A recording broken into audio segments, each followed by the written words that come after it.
back to another episode of Devs Like Us. I'm JB. I'm Clarence. I'm Terrence. How y'all feeling today? Feeling pretty good. It's almost the weekend, so doing awesome. Awesome.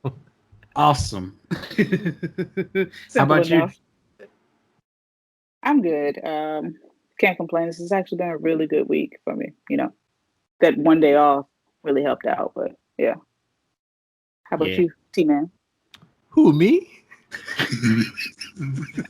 No, but yeah, I'm great. No complaints. Been getting a lot of things done this week. Happy to meet back with you all again for another episode. So I'm excited. Like that. I like that shirt, JB. Can we get a peep of the shirt? You want to get in there? Is it sure black tag? Hey, Okay. Yeah. That's nice. That's nice. I like Make how sure it's kind of got our color scheme too for our cover, our artwork. Exactly. I'm trying to make sure I blend in with the background seamlessly. I got you. But, before we forget and before we start any conversation, for our audience, make sure that you like, subscribe, hit those post notifications so you can be notified every time that we upload. So you won't be last to know about the information that we like to share. So, guys, let's get into this.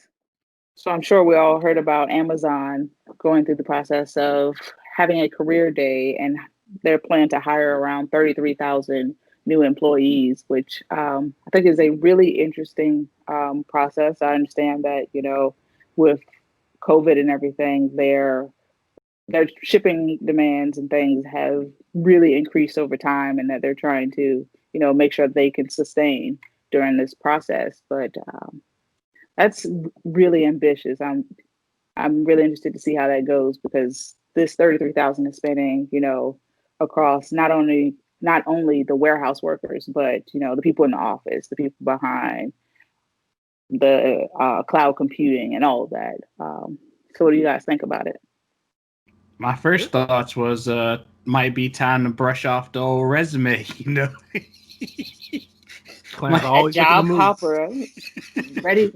It might be time for to kind of see what kind of fish are out there. It's a sea full of fish. So just see, that's 33,000 fish. I just want one. I just want my spot. That's it. Now, I do think it's pretty ambitious, but I do feel like a company of its size that's probably like a normal. I mean, on a day to day, how many people they probably bring on? What just happened? He almost dropped his mic. Did it slide forward? We're good. Oh, continue, Clarence. But yeah, I feel like for a company of that size, it probably is a normal Monday morning where they hire that many people, across the company spectrum. But I mean, I think that's pretty cool. I didn't get a chance to see what all opportunities were going to be offered, but I believe what I saw is that's mostly corporate positions. So hopefully there's some technologist stuff, probably some, I'm sure, finance, things to keep the business running and that kind of thing. Yeah. How about you, Terrence? I think it's great. I know a lot of folks have complaints. Don't get me wrong. I know no company is perfect. There's pros and cons to both. But when it comes to people getting hired, I'm all for it. And so I love the fact that they're giving folks an opportunity. I love the fact that I think the minimum job, I think it starts at $15 an hour for folks within the factory. And then I know corporate, they're talking average of 150 plus, which sounds about right. My advice to all the developers out there, if you're interested in that, just make sure that AWS has a ton of resources to go and play around within their cloud and environment. And I just say seize the moment for sure. There's a lot of free training and things out there for you. Like, I believe it was them. Yeah, I believe it's Amazon has a machine learning YouTube channel that's dedicated just for that, because the fact that, for machine learning, for a lot of years, people were relying on academia to be the front runner. But now, that we're coming into this age, academia and industry, they're pretty much at the same levels. And so it's how can we prepare people to be ready for when they come out into the real world? And so Amazon is really taking the initiative to put that out there for people. Yeah, They I think also, also. Oh, go ahead, Terrence. I'm sorry. I was saying they also said that their stock is up 77% over the last year, and stock options is also included in that package if you're looking for those corporate Sweet. or Oh technical yeah. positions. Sweet, sweet, sweet. Sounds like an opportunity. What were we What were about you to say, about to say, Clarence? Clarence? Oh, all I was gonna say was one thing that came to mind, when I saw it was that, even if you're not looking for a job right now, with everything that's going on, you might feel comfortable where you are, but it might be definitely something to kind of see what are they offering, what kind of skill sets do you could kind of do a little bit of comparison of what you already have, maybe something that you might need. I know a lot of times with different job postings, I always like to see what's everybody else looking for, because that could be something that you could pick up that offer as an asset to your company. So it's kind of a overall bigger picture to kind of see like what's being offered, what can you learn, what can you grow from, and just overall just bettering yourself. Yeah, and it makes you a lot more marketable. Yeah. Yeah. All right. Well, since we're done with that one, y'all done with that? I feel Yeah, I'm good about good. that. Sounds like good news to me. All right. So now that we got past Amazon, anybody else got any news they want to add? How about you, Terrence? Oh yeah, so Progress snagged the software automation platform known as Chef. Anybody familiar with Chef? Yes. For $220 million. Whew, that's a big bag. $220 And million. Chef was 100% open source, went 100% open source last year, and they still got that evaluation. So for everyone that thinks that there's not a business model behind open source, there you go, 220 mil. Nice. And this goes back to our last episode where we talked about people working on open source projects being True, seen. true. I will say, like, how does that make y'all feel when you see like companies like that get like these big deals? It's like, is it inspiration? Is it just like, work, I need to work harder? Like, what is it? What's your, like, how do you feel about it? I don't know. For me personally, it's not really a thing for me too much. Maybe it's just because I'm not in the Silicon Valley type mindset of, I'm going to produce a startup, make a lot of money, and then sell it off to someone, and then, go and do the same thing over and over again. Um, I mean, it's great for, the people who work there because Progress is a pretty big company. And when I say people who work there, I mean the people from Chef who are going to Progress now. Um, but that's, for me, that's about it. Yeah. Yeah, I agree with JB. You can't compare yourself to a large corporation like that. It's like, oh, Yeah. this large corporation did this, and I'm just doing the X, Y, and Z. So they grew Just one of into my that. regular So 9 to 5. right. So Right. they definitely, I mean, they grew into that. But I think it's great for open source, and I'm Yeah. a big believer in open source, and I think it makes business sense, and I think it makes sense for this and the entire ecosystem. It gives Mhm. folks who don't have a job opportunities to contribute and build up their resume. There's always money in being able to provide services and being able to go into corporations as a contractor and be a subject matter expert on that open source platform and make sure you're running those services. So I think it's great. I think it's an awesome move by Progress. I'm an Ansible guy myself. I love Ansible, but Chef has been around and it's still extremely popular. So I'd love to see how that pans out. See where Progress takes it. I mean, I also think it's interesting to just learn about their business model that they had to get to this point. True. Just because for me right now, I'm not looking to build a business, but if I ever was, just learning and seeing all these different companies that have sold themselves off to someone else, how they built themselves up to be marketable for that sale. I I like think that. that's I like yeah. that. And I've said it before, regardless of if you are open source or not, you have to have some part of your offering. If you, when you get big, if you're a big corporation, like all the big four, they all have some foot within the open source community. Mm-hmm. So I think it's good news. How about you, Clarence? Since you're throwing these questions at us, was there any inspiration that came from this? Did I you mean, gain anything? I always get inspired when I see companies like that, get bought out, because I think that, like, you know, you get a chance to see something you've put a lot of work in. You've been going at it for a long time, and I think you touched on it as, like, kind of seeing their business model. How long have they been working on this? Because a lot of times you hear a lot of startups, they've been in the game for years and years, and like they just really found something that kind of give them a light to bigger corporations, and kind of like I guess building something that is a huge need for other people. But I find it very inspiring. As I see them more and more, it's just like, okay, if I was to build a company, I hope that I could, get some type of offering like that one day, or if anything, just like what was their motivation behind, what they were doing. Were they just like us, who are just kind of like, you're doing something one day, but then you got a spark of an idea, and 5 months later you got an actual company that services companies. True. And I mean, one of the good things about, sparking ideas is, you find something that you're interested in and that you know, that really meshes well with you, and you develop and you grow. And one way to really expand upon that spark of an idea is to do tech talks, which is our topic for today. The importance of doing tech talks and why and things like that. And so, one of the things I wanted to ask you guys was, have either of you ever given tech talks? Well, we know Yes.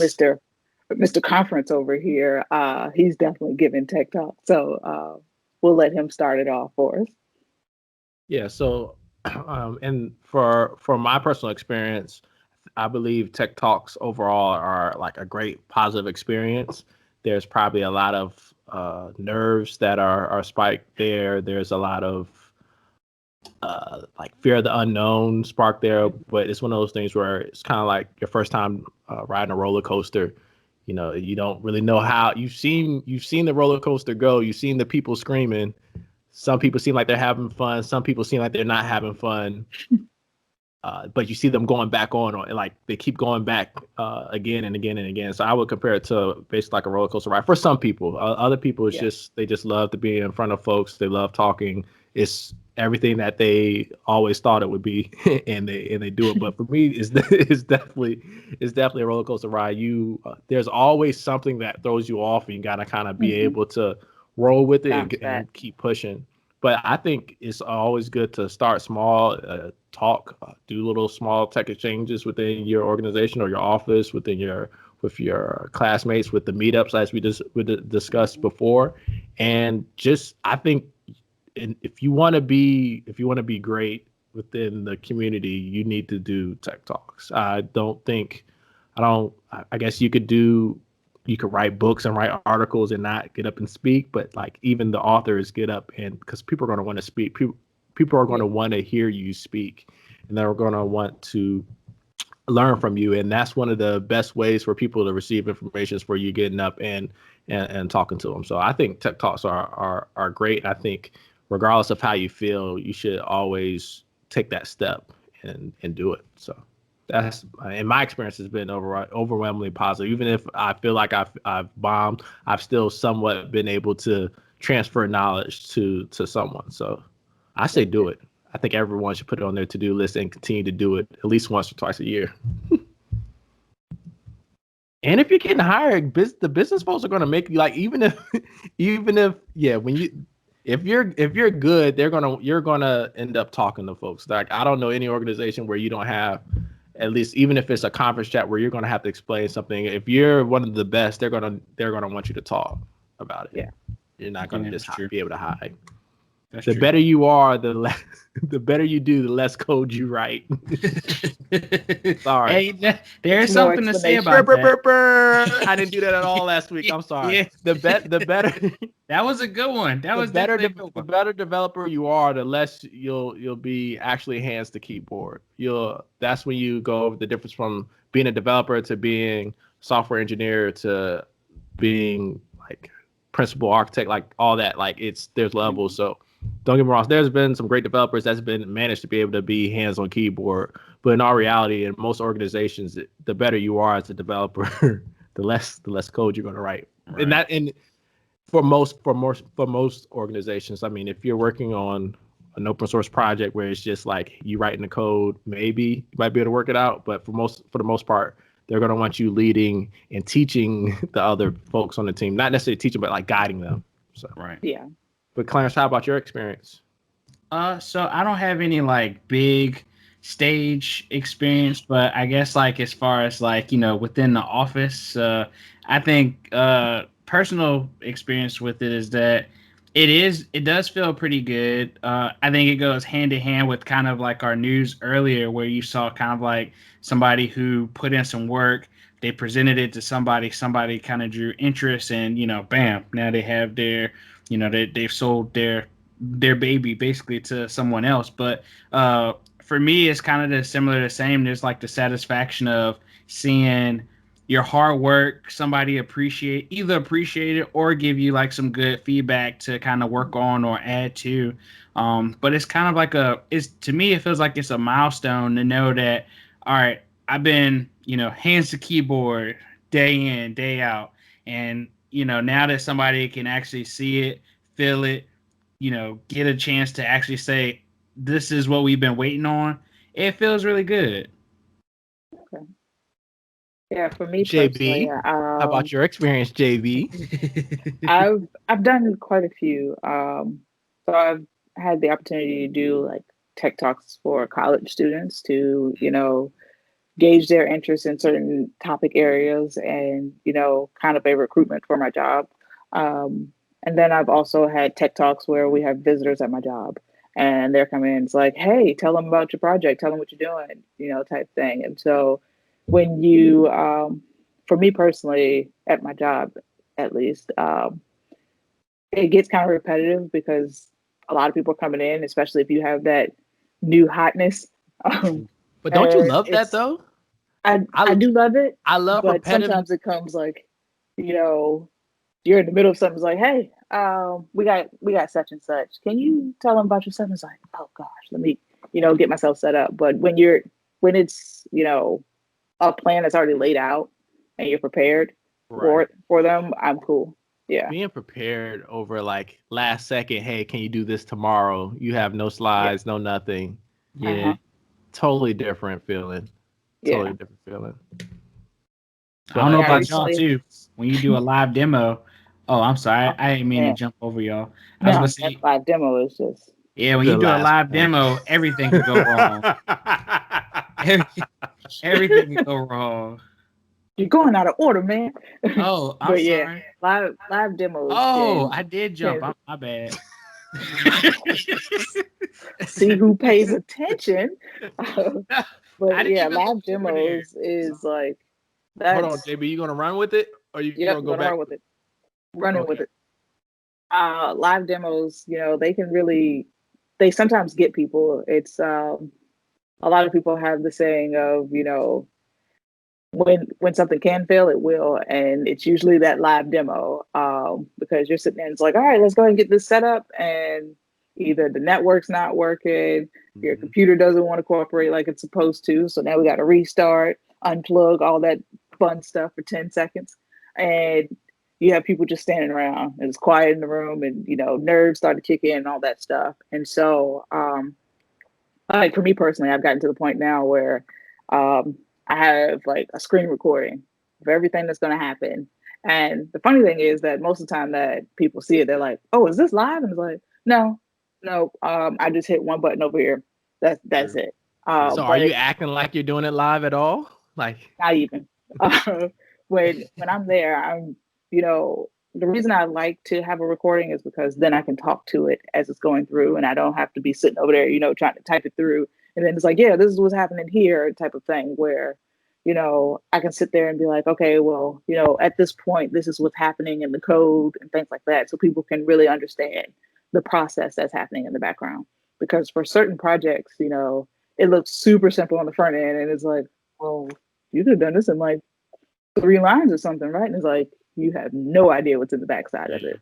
And each line matters. I feel like a lot of people definitely play it down that, one line doesn't make a difference, but that one line could be something that you've been working on all day. Clarence, who you been talking to says one line doesn't make a difference? Hey, some people, no, I've been in situations where people kind of see the end product and they're just like, oh, that's it. And it's just like, you kind of grab yourself because you're like, do you not know I was up all night trying to get this to work? No, but that's a good point, and that's where the lack of understanding. So if you haven't had your personal experience with a certain technology, there's no way of knowing how much that technology does it for you and how much you have to make the technology, do the task or function that you're demoing.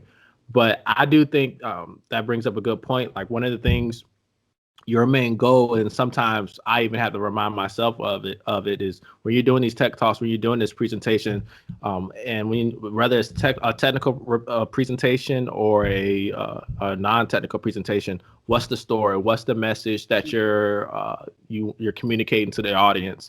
And start out, say, hey, either some people do back and forth communication depending on the size of the room. Some people actually, if they're really good, they'll survey the room and they'll ask questions and you have to raise your hand if you've done it or not. So if you're familiar or not. And so they have they can have the same slide deck, but have 2 different presentations or 2 different angles that they can take it at. And that's how you're comfortable with your presentation and you're comfortable with your material. So you can say, so how many are familiar with X, Y, and Z? And then based off the survey of the room, you're going to give them a different feel. That's when like you're in the pocket, you're ready to go. You're taking control of the room.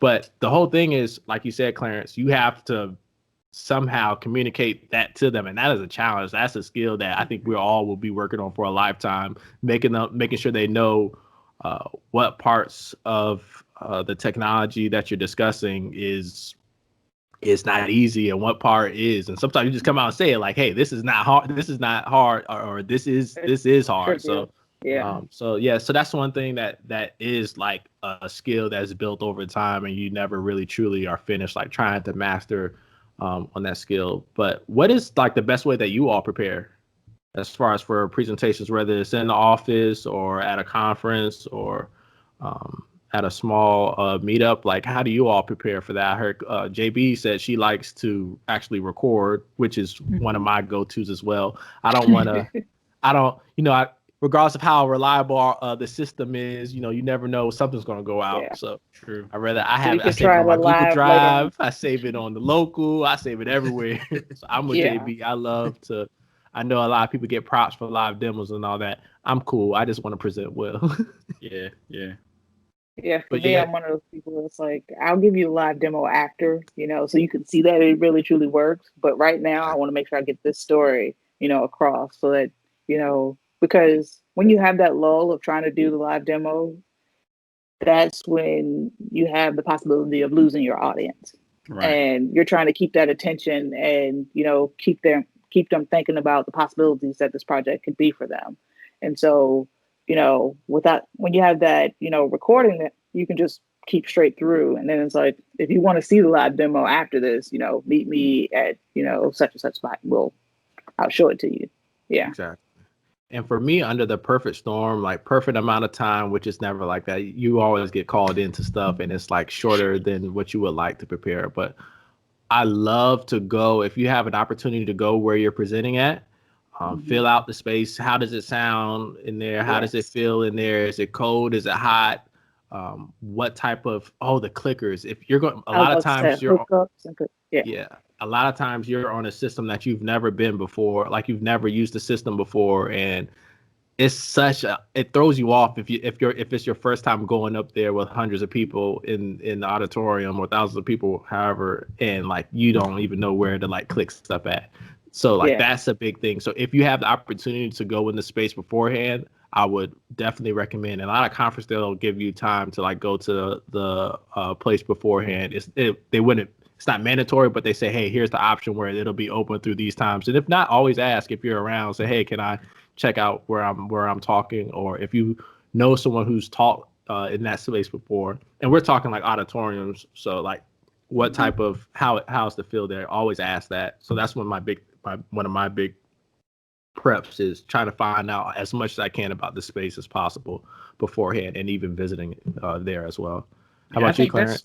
I was gonna say I think that's super important because I don't know about y'all, but I've been to plenty presentations, or I've done presentations, and like you get in there and nothing works, and the administrator that normally runs the room, they can't get anything to work. So now you got all these computer people who are like trying to figure out this simple thing of like, why isn't my PC connecting to the projector? And then like it normally does that, you know, and then it's just like everybody's like, you got multiple people in the room, you know, screaming out different things to try. They're like, oh, I did this before, I tried this before, and that still doesn't work. And so now you've basically lost, you know, 10, 20, sometimes even 30 minutes just to even try to get to your point. And now, you know, that takes away from you because you won't even have enough time to actually, you know, finish up your whole presentation. You only might be able to get half of it done. So that takes away from your audience. And now, you know, they got to make that decision. Are they going to move on to whatever was next? Or if it's in the office space, if they got other meetings, you know, can they move stuff around? So yeah, I definitely think it's definitely good to kind of prepare beforehand. I will add too that I've done live and I've done pre-recorded, and I like both.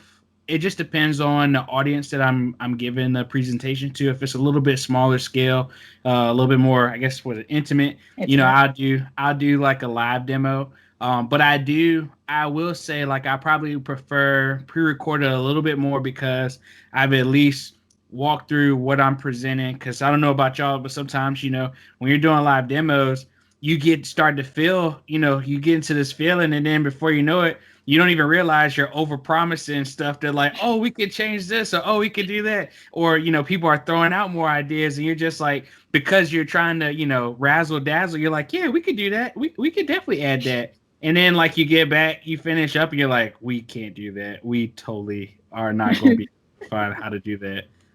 You bring up a good point. When you said that you might overpromise things. So for me, that is one of the biggest difference from talking in academia or in class versus talking for an organization or a business.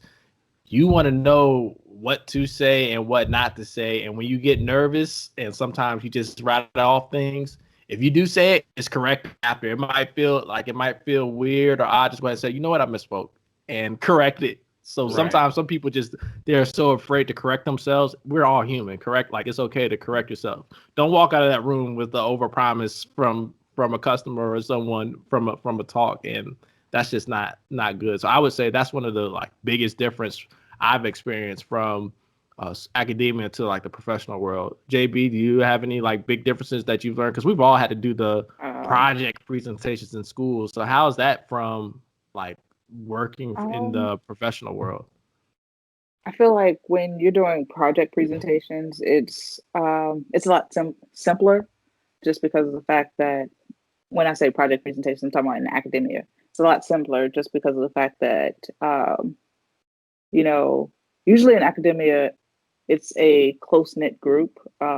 Well, for us, it was a close knit group because we went to a smaller school, so it's like we knew everyone that was in our space with us, and so you were with those people for years, and so you've grown accustomed to that group of people, and so it's okay. But when you're in corporate and you're with a customer, whether it's a new customer, old customer, whether this is a new project for you or a project that you've been working on for years, all those things make a difference when you're giving that tech talk. Because if this is a new customer, pressure's on because you could be the person that, you know, keeps this customer on, or you could kind of, you know, fumble the bag a little bit. But if it's a customer that you have had for a while, same thing could happen.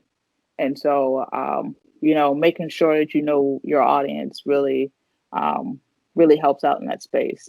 And usually for projects, projects tend to be, fairly big. And so you're having to cover not only stuff that you worked on, but stuff that other people have worked on. So you have to, gain that knowledge from everyone else to make sure you're covering the full spectrum of this project and making sure that people understand, what goes into this so that, if you do overpromise, they can even be like, wait a minute, that sounds like a lot, because you have so much going on in a particular project and things. So yeah. Yeah, I think to briefly add to that, when you think about like the big difference is that in academia, a lot of times when you're presenting to a group, you'll have faculty who are familiar with, kind of the things that you're building or, kind of what you're working on. So you at least kind of have that comfort of knowing like if you slip up, somebody else who might have a little bit more detail can, either pick up where you left off, add to it, to kind of give it a little bit more detail versus like, in the corporate space, a lot of times you might be presenting something to folks who don't have any idea. So, you have to, all they could do is go off of what you tell them. And so you want to make sure that you have thorough details. You want to make sure that you're very clear on what you're trying to deliver. And so that they actually walk out of the room with a better understanding of what all you're about to offer. True. And one thing I want to make sure I cover before we get off best ways to prepare. Make sure Clarence, you actually mentioned it. Make sure you know what the hookups are where you're presenting. If you're bringing your own laptop, most places are prepared for, Windows machines. Macs, on the other hand, make sure you got that adapter with you. There have been plenty of times where I've seen people, they come into the room and they're just like, wait, you don't have the adapter? And it's like, this is your MacBook. So why should I, as the facilitator, have an adapter for your, machine? And so making sure that, you're prepared on all fronts as you go into the space. Make sure you go to the bathroom if you need to, and all these other things, because make sure you have that water. Because, when you're talking a lot, your mouth gets dry, and now you're up there with cotton mouth and you're, excuse me, having to go through that a lot. And so these are things to make sure that you don't distract people from, you're muted. These are the things that Get make some sure halls. you don't distract people. Yes. Those halls. I like the fruit ones, the vitamin C ones, and sometimes you gotta go serious and get like the hardcore. Did you just drink some mouthwash flavor as well? You got see. I feel like from speech class, it really embedded in my mind that I really just I'll work as hard as I can up until that last minute to just get myself together. I mean, of course, having water is handy, or like you said, some type of beverage. So if you get a dry mouth, but as far as speech go, it's like it's in my soul. Don't have gum, don't have any. Don't have. Oh any yeah, not while you're talking, you'll choke. Yeah, but like no, before, this like is because beforehand. sometimes you'll have to sit in the audience and like you're not gonna just walk up the last second. You have to sit there for a while. You just sitting there. Okay, let me pop a haul in. You would take it out before you get up there, but it's a lot of moving pieces for sure though. But yeah, I wouldn't talk with it. I would choke on it. Yeah. And another way I like to prepare is, especially if I have slides, I like to go ahead and talk through, have a plan of what I'm going to talk about. There's some people who I know that just have the ability to wing it. Hey, Puma. Hey, Puma. Needed some love. A little bit of love. Good boy. Puma wanted to be YouTube famous. That's okay. Yeah. Exactly. Sorry, JB. Yeah, I know some people who, they can wing it. They're like, okay, I know my project front and back, and they can just get up there and, talk, and they can talk for days. And there's never a dull moment. They, have it well versed and it just flows. And I know me personally, I'm not that person. I need to make sure that, I think about the topics that, someone may have a question about, but they don't want to ask until the end. And now I have to come all the way back to like the middle of my presentation. And it's like, oh, right here on this particular slide, this particular piece.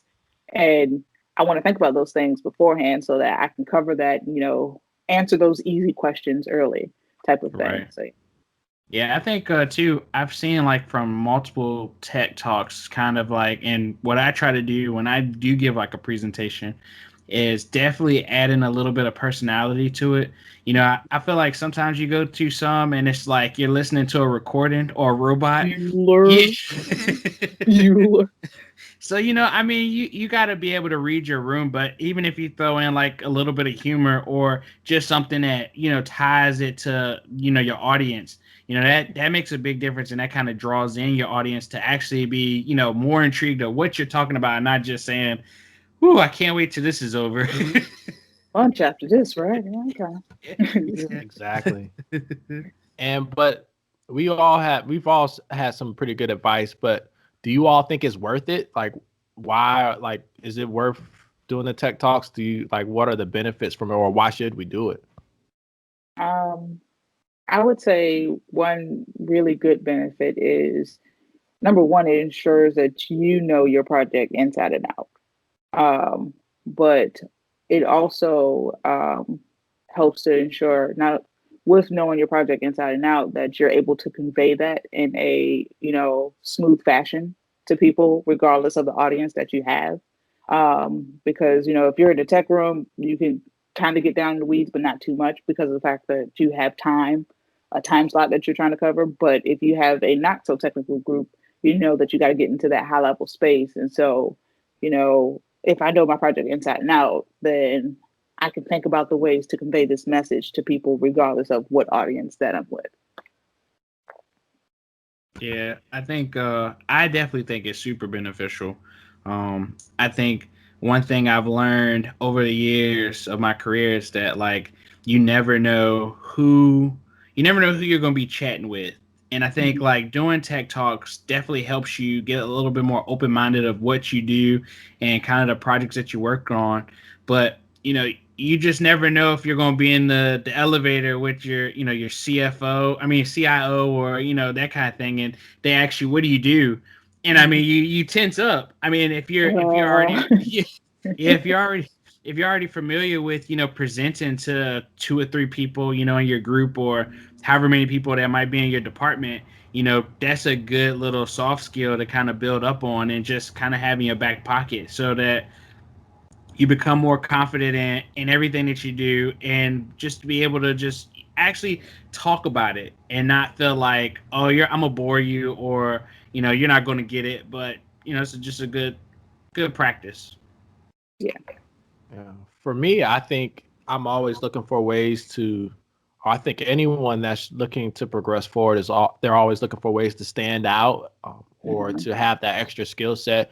A lot of times, I always tell developers that, hey, like, get a good foundation with your writing your software, but also learn all the deployment stuff, learn the automation stuff, learn the DevOps tools, learn how to run things in the cloud. Don't just stick to one skill. It's good to go deep but it's also good to have a little whiff there when it comes to your skill set. And the being able to go in and do the technical presentations and get up and speak in front of folks, and you have the technical knowledge, that's giving you that whiff, that's widening your audience. You never know, some people might have it to where they just want you to, that's all they want you to do. That's another job opening that if you didn't Mhm. talk, it wouldn't have been a job for you. But if you do your development and you do your technical work and you also do presentations, now that's another opportunity for you. And it's for me, it's a leadership role. Like, when you're getting up and doing a presentation, you're leading the dance. People are there listening to you, to what you have to say. That's you taking control and being able to like have your voice and be heard. So I think it's a great opportunity. A lot of people shy away from stepping into it, but practice makes perfect. Well, practice doesn't make perfect, but practice helps you to Get you get pretty better and more close. comfortable in it. So Yeah. I say I, it's good. And for me, my number one reason for it to do is exposure, and also to be able to give back. Like, it's good to, the community only works when people are giving back to it. So I think it's Right. good to give back as well.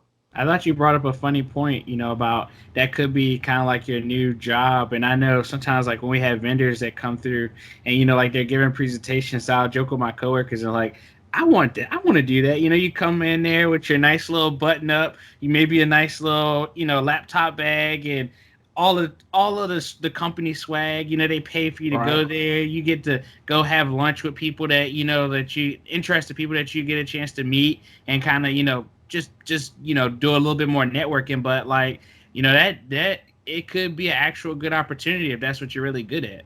Great opportunity for sure. So I had a question for you all. Like we talked about how you do tech talks and how you prepare and that kind of thing. But are you ever nervous when it comes down to Q&A when you finish? Um, I mean, kind of.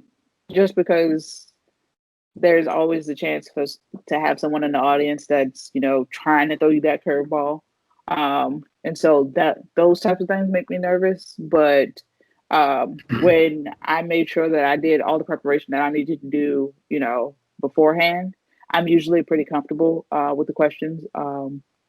And if this is a repetitive presentation that I'll do some other time or that I've done before, I usually take those questions that I got from those and work on them to answer them throughout my presentation. So you kind of take from the end, put it in the middle somewhere, and continue that process. And so for me, it's kind of a toss up. Yeah. How about you, Yeah. Tim? Yeah, it can be nerve wracking if like JB said, depending on how familiar you are with the topic, there are going to be some topics you're going to be talking about where the experts are sitting in the audience and you're talking to Bro. them about their expertise. So I've been in that situation. I've been in a situation where everyone in the audience is non-technical and you're the expert, which you'll be surprised. They'll still call you out on some stuff, but Mhm. it's not as hard as speaking to people who are experts in the field. And never be afraid to say that that's a good question. I'll get back to you. Mm. Uh, Yeah. that's okay Yeah. as well. Pew, pew, pew, pew, pew. Good job, man. Is that a new mic you have? Yes, sir. Yes, I can sir. The tell the Yeti. difference. The All Yeti. right, come on, Out Blue. here with the upgrades. Come on, Blue. Give our third co-host needs a blue mic. Yeah. Get him a Yeti. Yeah. But yeah, so never be afraid. If you don't know the answer, I wouldn't try to don't make it up. No, please And don't. but yeah, Q&A can be nerve wracking. So some people, if they have a certain amount of time, they just go ahead and fill up that entire time. So it's not going to be but so many questions. Some people Yeah. do that, but you do generally want to leave some time for folks to ask questions. So. How do And you a good feel? way to help for that too, if you are really nervous about that, if you have technical folks that can do the presentation beforehand, have them ask you questions. So they might find holes in your slides and presentations as well. So that's a good point. Oh, and we didn't say it, but don't read your slides. And I think that's kind of like that's a Oh, given. Don't please read your don't. slides. And not a That's lot of there. words on the Yeah, that's slides. there as a for the audience to use as a reference block. But you tell the story. You have that point and you tell the story, and it's actually easier. At least for me, it's easier that way. So, but yeah, Q&A is fun.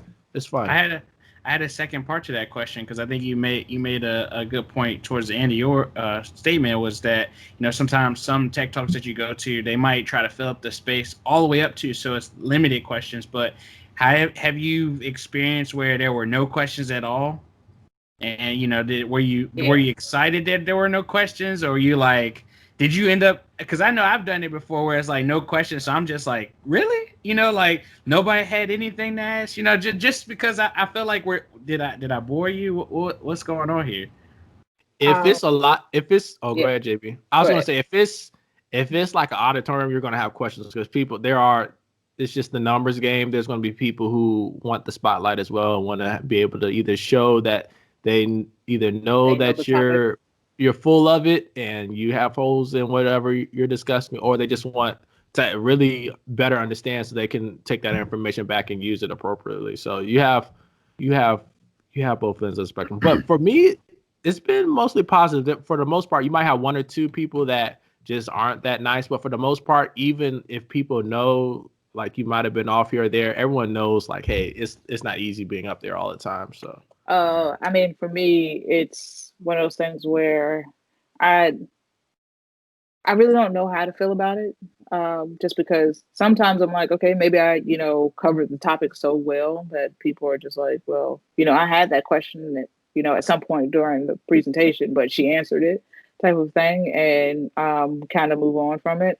Other times it's like you said, am I boring the group? Where were you guys just not listening? Were you waiting on that lunch moment?